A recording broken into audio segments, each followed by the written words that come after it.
요즘 편견이 심하고 설득이 필요한 때입니다. 설득은 어떻게 해야 하는지 성령의 설득을 생각해 보겠습니다. 첫째로 기도부터 해야 합니다. 9절에요. 이튿날 그들이 길을 가다가 그 성에 가까이 갔을 때에 베드로가 기도하려고 지붕에 올라가니 그 시각은 제6시더라. 그가 시장하여 먹고자 하며 사람들이 준비할 때에 황홀한 중에, 이튿날은 언제죠? 우리가 지지난주 고넬료가 기도 시간에 환상 중에 내 기도가 상달되어 기억하신 바가 되었으니 사람들을 보내 베드로라 하는 시몬을 청하라 하는 이튿날이겠죠. 그런데 기도가 상달되어서 사실은 이제 응답되었다는 거잖아요. 그런데 속국에 그것도 가장 천히 여기는 그 무두장이 집에 가서 그 직업이 어부였던 베드로를 청하라는 것이 여러분들 고넬료 기도의 응답이래요. 그러니까 기도 응답을 우리가 잘 생각해 보셔야 돼요. 하나님은 이렇게 서로 어울릴 수 없는 사람을 서로 함께 밥을 먹으라고 하세요. 어제나 오늘이나 동일하신 하나님은 이튿날도 똑같이 역사하십니다. 응답의 대상인 베드로는 이 사실을 모르고 지금 이제 기도하러 지붕에 올라갔습니다. 이스라엘 백성의 개인적인 기도 시간은 저녁과 아침과 정오였어요. 시편 55편 17절에 보면 베드로도 이러한 전통에 따라 이제 기도 시간을 지켰던 것 같아요. 그래서 우리가 습관을 따라 말씀을 보고 기도하는 것이 가장 큰 일을 이루는 비결입니다. 그러면 이렇게 타이밍을 기가 막히게 맞추어서 고넬료가 보낸 사람이 당도하기 전에 베드로를 기도하게 하시고 그리고 이제 환상을 보게 하셨습니다. 고넬료도 9시에 기도했는데 베드로도 6시에 기도합니다. 그래서 기도하는 사람끼리 만나게 하셨어요. 환상 자체가 우리의 바람이 되어서는 안 되고 또 사람 자체를 부러워할 것이 아니라 이렇게 기도로 준비하는 것을 부러워하시기 바랍니다. 베드로는 설교를 잘해서 3,000명, 5,000명이 돌아왔지만 능력 이전에 기도의 사람이었습니다. 사도행전 3장에도 9시 기도 시간에 기도하러 성전에 올라가다가 안진뱅이를 보고 일으킨 거예요. 그러니까 하나님 마음에 합한 자가 되려면 진심으로 기도하고 물어야 그것이 다른 사람을 설득할 수 있는 비결이 됩니다. 하나님은 언제나 우리보다 앞서 행하십니다. 말씀을 통하여 하나님이 우리에게 지시하시는 그 길로 적용해서 나가면 하나님이 일하시기 때문에 순종의 축복을 만날 수 있을 것입니다. 요즘 큐티 기도회를 벌써 16주째 하고 있어요. 그죠? 백정교회처럼 수많은 아픈 사연이 우리를 올리고 있어요. 기도 제목이 우리가 생각하기에 이루어지지 않았다, 이루어졌다 이러지만은 이 모든 거 하나님이 들으시고 저는 응답하신 것이라고 믿습니다. 기도해봐서 알지만 다른 사람의 기도 제목을 2시간이나 이렇게 읽고 기도한다는 것이 특별 새벽 기도 이렇게 일주일은 가능해도 벌써 16주째 이 날이 갈수록 힘든 것을 아마 느낄 거예요. 그래서 기도는 노동입니다. 아침 저녁 기도하려니까 저도 힘들더라고요. 근데 간절하고 힘든 분들은 매일 들어오세요. 겉으로 이제 문제가 없는 분들은 이 보고 듣기만 해도 피곤하다고 하는 분도 있어요.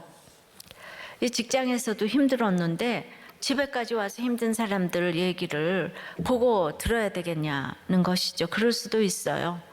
그러나 짜증내면서도 우리들 교회에 있다는 것이 저는 상받을, 특별히 구원의 상받을 일이라고 생각을 해요. 무슨 일을 당해보지도 않았는데 힘든 사람들을 채우라고 하니 얼마나 짜증이 나겠습니까? 편하게 살려고, 행복하게 살려고 얼마나 열심히 공부하고 노력을 했는데 왜 나보고 뭐라고 하는 거야? 라는 마음이 들 수 있어요. 예, 그것이 너무 이해가 됩니다. 저도 열심히 공부했잖아요. 예. 그래도 복음은 인생의 목적이 행복이 아니고 거룩이라고 하잖아요. 이것이 진리예요. 큐티 기도회에 들어갈 마음이 지붕 위에 올라가는 것이고 또 시간을 내는 것이고 다른 사람에게 관심을 가지는 것이기에 하나님이 기뻐하시는 기도자, 중보자의 태도라고 생각합니다. 근데 기도회에 들어오시는 분들에게 응답 간증이 많이 나오고 있지만 더 많이 나오기를 축원합니다. 직장에서 고난을 당해도 그것이 자리 다툼이고 먹고 사는 일이 아니라면 하나님께 묻지 않고 사람에게 묻고 댕기고 또 사람이 목적이니까 미워하고 좋아하는 편만 만들기에 사실은 진정한 구원의 설득을 시키지 못합니다. 그래서 이 간절한 기도 제목이 있는 사람들이 들어오지 않겠어요? 또 그 사람을 위해서 중보 기도가 간절한 사람들이 기도에 들어오지 않겠어요? 그러니까 결국 간절한 사람들이 성령의 설득을 하게 돼 있습니다. 적용해 보세요. 여러분의 기도는 간절합니까?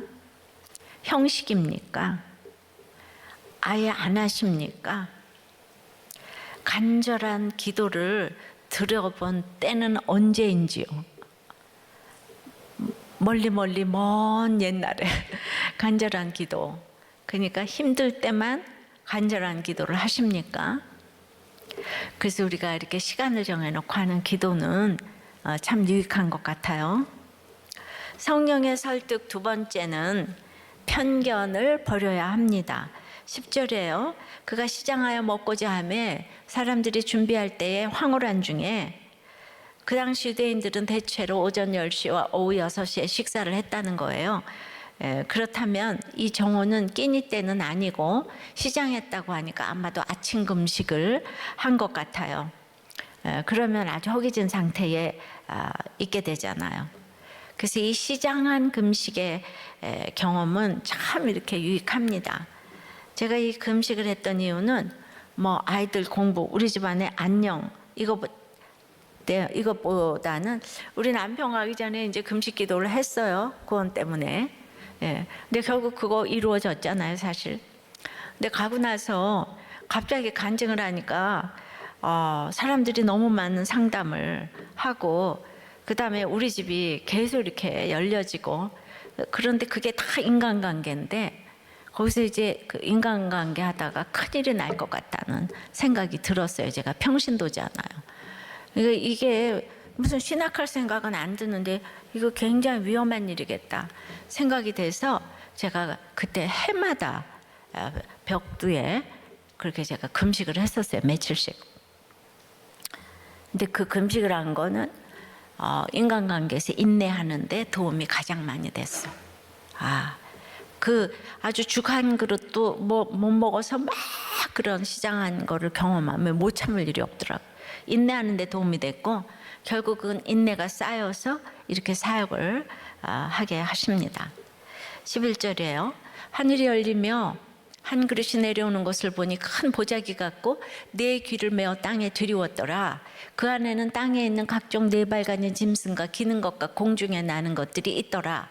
또 소리가 있으되 베드로야 일어나 잡아먹으라 하거늘 베드로가 이르되 주여 그럴 수 없나이다. 속되고 깨끗하지 아니한 것을 내가 결코 먹은 일이 없어요. 먹지 아니하였나이다. 예, 이제 황홀한 중에는 이 초자연적인 상태의 현상이 갑자기 덮친 것이기도 하지만 비정상적인 황홀함 그런 건 아니에요. 영적인 현상을 매우 잘 인지할 수 있게 된 상태를 가리키는데요. 정오에 기도하러 갔으니까 베드로가 시장에서 지금 무엇을 먹고자 하고 사람들은 식사를 준비하는 때인데요. 아마 정말 이제 맛있는 냄새가 콜콜 올라왔겠죠. 잠시 잠이 들었는지 황홀한 중에 하늘이 열리고 큰 보자기 같은 것에 각종 동물들이 담긴 채 네 귀를 메고 땅에 내려오는 이상한 광경이 베드로에게 환상으로 보여진 거예요. 그런데 그 안에 온갖 부정한 짐승들도 같이 가득 들어 있어요. 유대인인 베드로가 보니까 지금 배가 고파, 아주 고픈데요. 부정한 동물로 여겨져 그가 먹지 않았던 것들이 거기 쫙 있는 거예요. 뭐 약대, 사반, 돼지, 뭐 거기 곤충도 있고 지느러미 없는 것들, 그러니까 발이 굽은 거, 뭐 안 굽은 거, 뭐 이런 얘기 나오지 않아요? 그거는 구속사적으로 풀어야 되는데 우리가 구속사를 모르니까 맨 처음에는 이렇게 구체적으로 알려주셨어요. 자바의 의미는 원어적으로 이제 1차적으로 먹기 위해 살해하라 이런 의미지만, 더 나아가서는 보자기에 있는 동물들이 깨끗해가지고 제사를 드리기에도 합당하다, 이제 이런 의미까지 이제 있는 거예요. 유대인과 이방인을 갈라놓았던 음식법을 뛰어넘는 이제 새로운 계시를 보여주심으로 비록 지금까지는 부정한 자라고 이게 매도하였던 이방인들에게도 자유롭게 다가가 하나님의 백성으로 삼으라는 지금 이제 의미가 내포된 것인데요. 이걸 베드로가 깨닫지 못하네요. 그리고는 즉시 주여 그럴싸옵나이다. 아주 잘났어요. 예. 속되거나 깨끗이 아니하는 물건은 언제든지 내 입에 들어간 일이 없어요 외치고 있습니다. 이 말은 70인역, 이런 이제 다른 번역이죠. 따르면 부정한 떡을 먹으라는 하나님의 말씀에 대한 에스겔이 대답한 그 내용이에요. 4절 14절에 내가 말하되 오라 주 여호와여, 나는 영혼을 더럽힌 일이 없었나이다. 어려서부터 지금까지 스스로 죽은 거나 짐승에게 찢긴 것을 먹지 아니하였고 가증한 고기를 입에 넣지 아니하였나이다. 이제 에스겔은 이제 기근을 당하리라는, 포로로 잡혀가리라는 하나님의 말씀을 듣고도 특히 인분불에 떡을 구워 먹으라고 하니까 내가 부정한 떡과 고기를 먹을 수 없다고 외쳤어요. 베드로는 지금 신약에 있으니까 구약의 에스겔의 말씀을 기억하면서 이렇게 대답을 했을 것도 같아요. 그렇다면 배는 고프지만 에스겔과 같은 심정으로 하나님께 난 말씀대로 대답한다 그러고 당당하게 말했을 수 있죠. 그러니까 그게 에스겔 4장 얘기니까 이 48장까지 가잖아요. 에스겔도 키워가고 메시지도 키워간다, 제가 그렇게 전했었어요. 그런데 왜 에스겔이 오라 했냐면, 얼마나 그 4장 앞절까지 그냥 집에서 벙어리 되어서 좌로나 우로나 꼼짝 못하고 이제 동여매물 잘 당하고 있는데, 그것까지 지금 너무 잘하고 있는데 인분불에 떡 구워 먹는 것은 내가 못하겠다고 럴수 그럴 수는 없나이다. 나는 이것만은 못해요. 부르짖으면서 즉 자기의 경건을 나타냈죠. 내가 얼마나 경건한 사람인데 나는 부정한 그런 떡과 이런 고기는 먹은 적이 없어요. 예. 그러니까 이렇게 이제 그 시기마다 나의 오름을 나타내는 경건은 사람마다 다르고 또 자기 자신의 인생에서도 시기마다 다른 것 같아요. 자, 그럼 지금부터 이제 띵크를 좀 해야 되잖아요. 베드로가 왜 이러는가? 베드로가 가난한 무두장의 집에 있는데 그것만 해도 대단한 거예요. 여러분은 박성춘 얘기를 들었잖아요. 바로 똑같아요. 이스라엘이나 한국이나 이 무두장이는 똑같아요. 예, 백정하고. 그러니까 인간 대접을 못 받았어요. 왜? 부정한 짐승을 먹지 말라고 하는데 그 부정한 짐승을 잡는 사람과 가까이 하면 저주가 올 것 같은 거예요. 그래서 근데 무두자이가 결국은 이제 피역 사업을 하는 사람이잖아요. 근데 무두질을 하는 그곳은 그러니까 그냥 피가 낭자하고 냄새가 말도 못하게 막 역겹고, 거기다 가죽에 칠을 해야 되니까 염료 작업까지 하게 되면 그야말로 뭐 더럽고 역겹고 그냥 그러니까 이제, 그런데 그것이 부정한 짐승을 잡아가지고 하는 거니까 있는 대로 이제 다 생각해요. 더러우고. 근데 그런데 그들을 그렇게 멸시하면서 그들이 만든 가죽 제품은 너무 좋아하는 거예요. 막 가서 주문을 하는 거예요. 이율배반적인 모습이 우리에게도 있는 것이죠. 우리들 교회에도 한 아버지가 타로점을 보아서 보지 않게 해달라는 기도 제목이 계속 올라오는데요. 우리나라 사람들이 예로부터 하여튼 무당에 가서 점치는 걸 그렇게 좋아한답니다. 그런데 그 점을 봐주는 무당은 또 그렇게 무시한대요. 그러니까 가죽은 좋아하면서 만들어주는 사람 무시하는 것처럼, 그렇다고 또 뭐 무당을 뭐 가까이 하라 이런 소리는 아닌데요. 요즘 그렇게 점을 보는 모양이에요. 코로나 때문에. 지난주에는 아예 내놓고 막 이 나라에서 외교관들을 불러놓고는 아트센터에서 전통문화다 하면서 코로나 굿을 했어요. 코로나로 교회는 비난을 이렇게 받고 있는데 이렇게 외교관까지 초청해서 굿을 하는 것은 처음 보았어요. 기도할 때입니다. 그런데 그렇게 가장 역겨운 그곳에서 베드로가 여러 날 머물렀어요. 유숙했어요. 그리고 그 더러운 사람들이 해준 밥, 음식까지 먹은 거예요. 그리고 그전에는 또 이제 그 전에 요빠 오기 전에는 사마리아도 전도했잖아요. 사마리아를 얼마나 무시를 합니까, 이 사람들이. 그런데 이 정도면 베드로는 완전 편견을 넘어선 사람 아니겠습니까? 근데 베드로가 있잖아요. 거기까지 하는 게 있더라고요. 그럼 베드로에 비해서 이 고넬료를 살펴보십시다. 7절 8절에 마침 말하던 천사가 떠남에 고넬료가 집안 하인 둘과 부하 가운데 경건한 사람 하나를 불러 이 일을 다 이루고 요빠로 보내니라. 고넬료는 그러니까 베드로가 가는 무두장이 집하고 고넬료가 가는 무두장이 집하고 세상적으로 보기엔 누가 더 낮아지는 거예요? 고넬료 아니겠어요? 로마의 백부장인데. 근데 고넬료는 무두장이 집에 절대로 못 가야 하지 않고 듣자마자 하인들을 불러 요빠로 보내는 순종을 했잖아요. 그야말로 이 종주국의 백부장이 종속국의 가장 천한 무두장이 집으로 한마디 토를 달지 않고 순종해 보낸 것이죠. 고넬료야말로 편견이 없네요. 베드로는 나는 결코 못 먹어요 이러는데 너무 대조되지 않나요? 이런 유대인의 편견과 고넬료의 순종에서 지금 베드로가 힘든 싸움을 하고 있습니다. 우리의 베드로는 예수님을 열심히 좇으면서 제자 훈련을 받았는데 무두장이 가난한 사람을 도와주지만 결국 그는요 이 선민주에 못 벗어나가지고 무두장이는 이스라엘 사람이잖아요. 유대인인 거예요.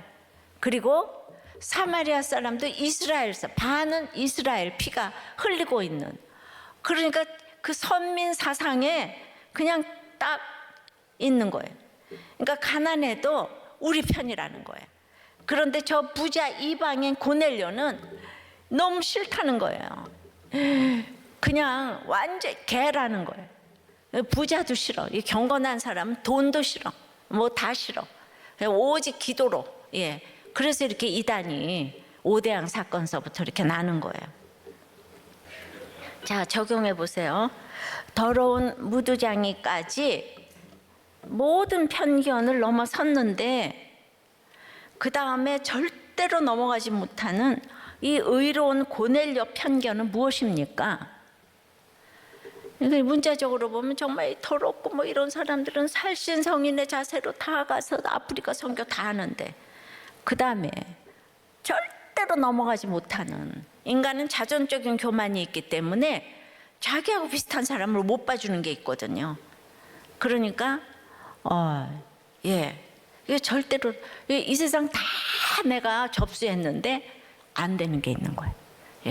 모든 거 다 넘어가는데 딱 안 되는 게 있는 거예요. 그게 있잖아요. 시기마다 있다고요. 사람마다 다르고. 그래서 성령의 설득 세 번째는 인내를 해야 합니다. 인내해야 돼요. 15절 16절. 또 두 번째 소리가 있을 때 하나님께서 깨끗하게 하신 것을 네가 속되다 하지 말라 하더라. 이런 일이 3번 있은 후 그 그릇이 곧 하늘로 올려져 가니라. 자, 베드로가 저주해서 3번이나 예수님을 부인해도 주님은 베드로의 죄를 용서해 주셨어요. 예. 어떻게 스승을 저주해서 부인을 할 수가 있어요? 자기 어부인데 데려다가 지금 제자 훈련 시켜서 옆에 데리고 끼고 살면서 그런 사람을 정말 그런 예수님 배반하고 말이죠. 예.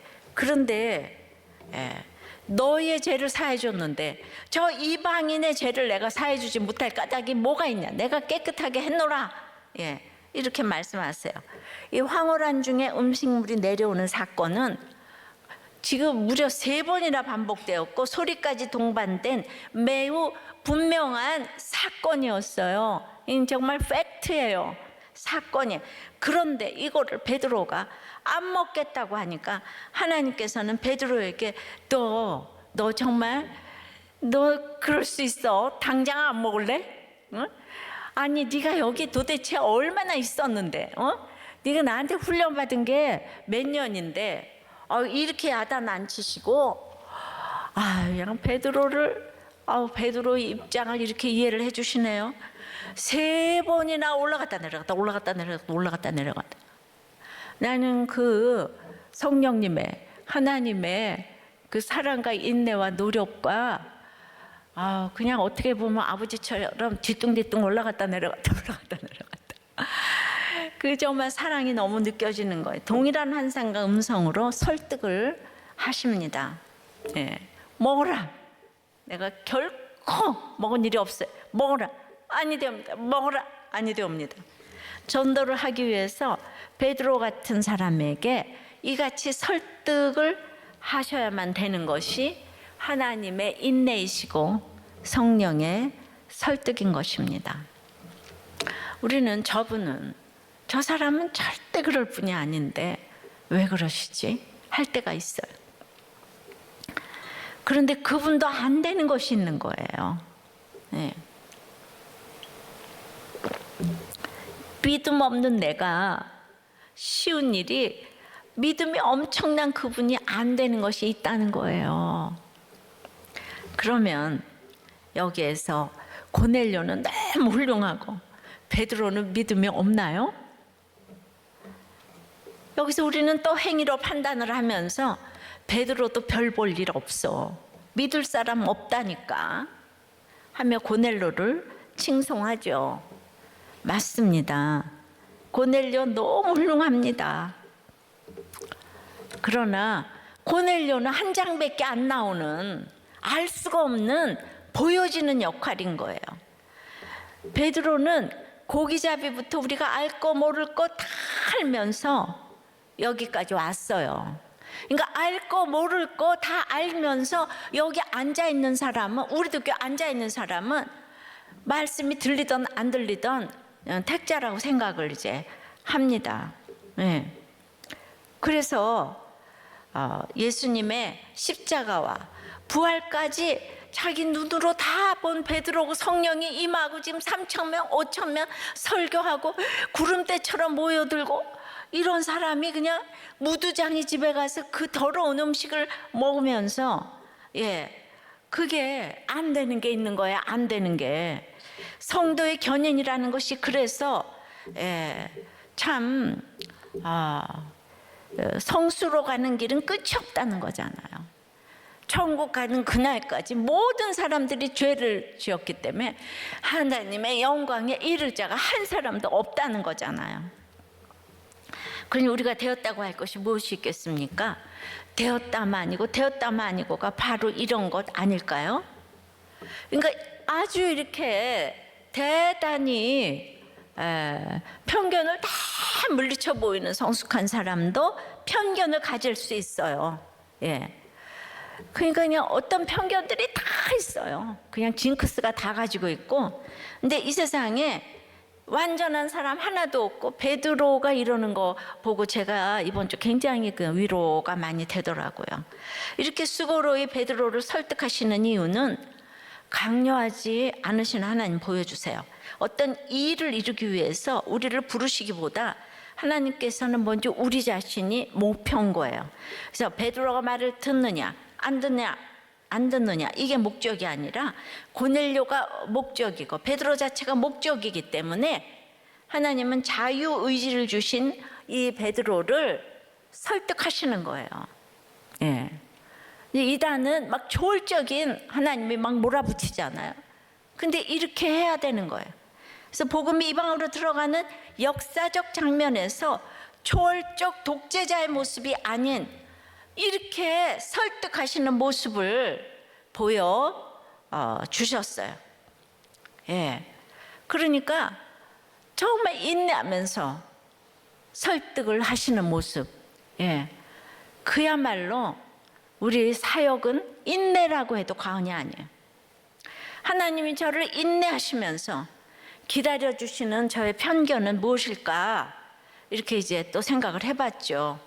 뭐 여러 가지가 너무 많지만은 여러분들이 가장 많이 알고 있는 저는 우선 고난이 없이 말씀이 들릴까?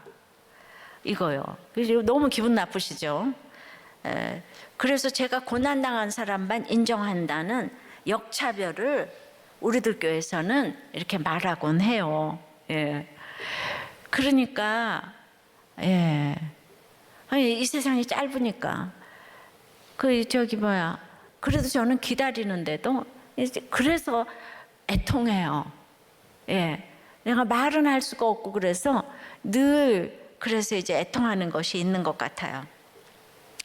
근데 또 한 편견은 이 남자 목사님들이 내 설교를 안 들을 거다. 또 인정하지 않을 거다. 물론 많이들 좋아해 주시죠. 그러니까 이제 목회자 세미나도 많이 오시지만 저는 이제 말씀으로 목회를 하는데 자꾸 여자에 대한 편견을 가지고 있죠. 그러니까 말씀으로 목회를 하니까 여러분 여자가 돼서 온 사람 아무도 없어요, 우리들 교회. 그런데 외부에서나 저기 한 사람은 말씀보다는 그거를 가지고 이제 분명히 있겠지만 저 또한 그렇게 편견이 있겠다는 그 편견이 또 저에게 있어요. 목사님들한테 이런 편견이 있겠다는 그 편견이 나한테 또 있다 이거죠. 근데 이거는 쌓이지 않으면 생기지 않는 편견이거든요. 같은 일 자꾸 쌓이다 보면 그런 편견이 생겨요. 당해보지 않으면 모르죠.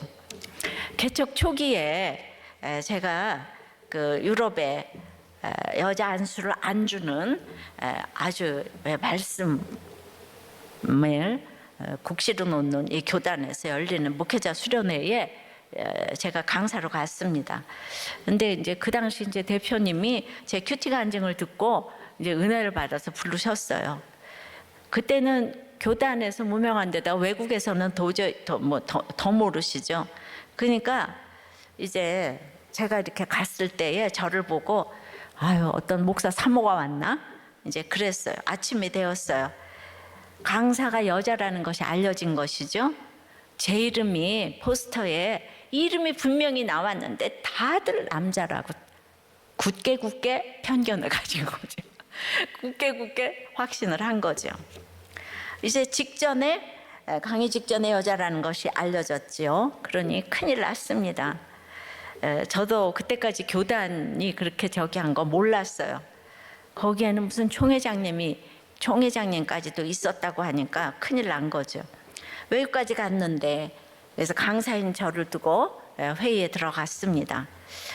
회의 결과 완강하게 반대하는 목사님도 보았지만은 이제 결론은 그게 국내도 아니고 외국이니까 설교하지 말고 간증해라. 예. 그런데 제가 그냥 얼굴을 조금도 화를 내지 않고 아까 그러더라 어떤 목사님 결혼식에 갔더니 설교를 5분만 하라고 그래서 자기가 설교 안 하고 나올 뻔했다고 이러는 판국에 난 거기 갔는데 화내지 않고 알겠습니다 하면서 SKL 간증을 했어요. 예, 사실 저는 평신도로 오래 사역해서 이 간증이 전문이잖아요.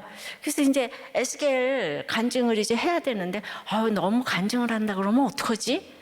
이게 내 삶을 얘기해야 되는, 그리고 걱정을 하고 있는데 간증을 하라니까. 이게 하나님의 응답이잖아요. 이렇게 하나님은 타이밍을 맞추십니다. 그래가지고 그냥 정말 간증을 이렇게 했는데, 말씀 사경에도 그런 말씀 사경회가 없을 정도로 에스겔을 구속사적으로 삶으로 풀어가면서 그야말로 이제 간증을 했습니다. 끝나고 나서 대부분 은혜 받으셨다고 해요. 그리고 이제 완강하게 반대하던 목사님들도 저에게 말씀 안 하시더라고요. 그리고 이제 몇 년 전에 어떤 교회 갔더니 그때 목사님이 너무 그때 죄송했다고 저한테 이렇게 사과를 이제 하시더라고요. 그때 거기 계셨었다고. 그래서 자기네들이 끝나고 굉장히 여러 말을 했었노라고, 목사님에 대해서 죄송했다고. 이러니 저는 은혜 받는 사람이 있다 해도 항상 긴장이 됩니다. 그리고 그런 부분에 편견이 저도 모르게 조건반사되는 것이 있어요. 그 이후에도 그런 일이 또 많았기 때문이죠. 그러니까 저는 사명이니까 이 길을 가는데 그것도 이제 쌓이다 보니까 피해의식이 되잖아요. 그걸 벗기가 쉽지 않아요. 어려서부터 인정을 받아본 일이 없어가지고 집에서 엄마한테 또 남편에게 또 지금 어떤 여자 목사로서 평생이 그런 그 위치에 있다 보니까, 남자 목사가 이 정도 크기의 교회를 16년 만에 이렇게 10,000명이 넘어가는 교회 담임이 되었다 그러면 무조건 인정하는 것이 있을 것인데, 그렇지만 저도 그냥 그 인정하면 되는데, 받아들여주는 쪽이 있으니까 그게 너무 고마운 것이라고 생각하면 되는데, 끝없이 이렇게 인간은 자존적인 교만이 있으니까 제 수준에서 또 이제 또 안 받아들일 거다 하는 편견이 있는 것이 애통할 따름입니다. 베드로가 그래서 너무 이해가 되는 거예요. 그럼에도 그래서 저를 깨어있게 하시는 것이 감사하는 거예요. 초심으로 돌아가라 뭐 그런 얘기할 필요가 없이 항상 깨어있을 수밖에 없는 사건이 있어요. 하나님이 저의 편견을 인해서 끝없이 인내하시듯이 저도 여러분을 위해서 끝없이 인내해야 되겠죠. 그냥 뭐 이러고저러고 넘어가면 되는데 발동되는 그런 것이 있어요. 피해의식 같은 거. 그래서 저는 백정 박성춘이 너무 이해가 되는 거예요. 그러니까 저를 보고 하나도 안 그렇게 생겼다고 하는데 겉모습만 화려하지 속으로는 날마다 이렇게 여자가 돼서 이런 일들을 겪다 보니까 그게 너무 이해가 되고, 그래서 어쩔 수 없이 항상 힘든 쪽의 사람이 이해가 되고, 그래도 그런 인생을 살아와서 여러분들을 설득을 하는 것이 아닌가. 그래서 제가 당하는 것이 여러분을 설득할 수 있는 비결이 되는 것 같다는 생각을 합니다. 여러분 당하는 게 많아요. 그만큼만 다른 사람을 설득할 수 있다고 생각을 해요.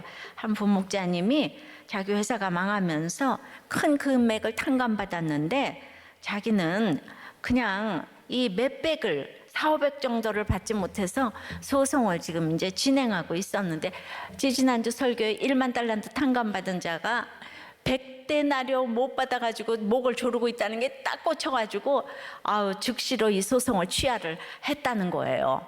그러니까 바로 이런 사람이 설득을 할 수 있는 거예요. 말씀은 들었으면은 적용하라고 있는 거예요. 순종하라고 있는 거예요. 그래서 글쎄 그거를 오전에 그거를 쫙 메시지를 보냈는데 퇴근하기 직전에 신기하게도 대표님으로부터 6월 1일부터 전무로 승진한다는 이야기를 들었다는 거예요. 오늘 설교에서 가장 기쁜 부분이에요. 와, 이럴 때만 목사님 설교가 쉬워. 그래서 항상 하나님 나를 지켜보신다는 생각이 이제 들었는데, 초호님은 이것이 기복이 아니라고 설명을 해주시더라고요. 이런 건 기복이 아니에요, 진짜. 이런 분이 저는 이제 성령의 설득을 할 수 있다고 생각합니다. 돈 아깝지 않은 사람이 어디 있겠습니까? 그래서 말씀대로, 지난주에 말씀대로 순종하는 자의 복을 이제 받게 되면, 순종을 하게 되면 오늘도 말씀대로 그러니까 누구도 이렇게 설득을 할 수가 있는 거죠. 적용해 보세요. 하나님이 나를 인내하시며 설득하듯이 나도 남을 위해 끝없이 인내하며 이 구원을 위해 설득할 일은 무엇입니까? 예. 말씀을 맺습니다.